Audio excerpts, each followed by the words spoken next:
हुदहुद भी एक ताजदार कलगी वाला खूबसूरत परिंदा है।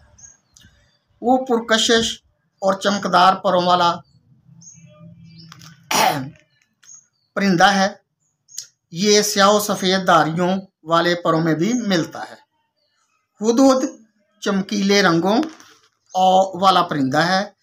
वो दरख्तों पर तने के गिरदा गिर्द घूमकर चढ़ता है और कीड़े मकोड़े खाता है और दरख्तों में सराख बनाकर घोंसला तैयार करता है। आज़ाद मंश परिंदा है।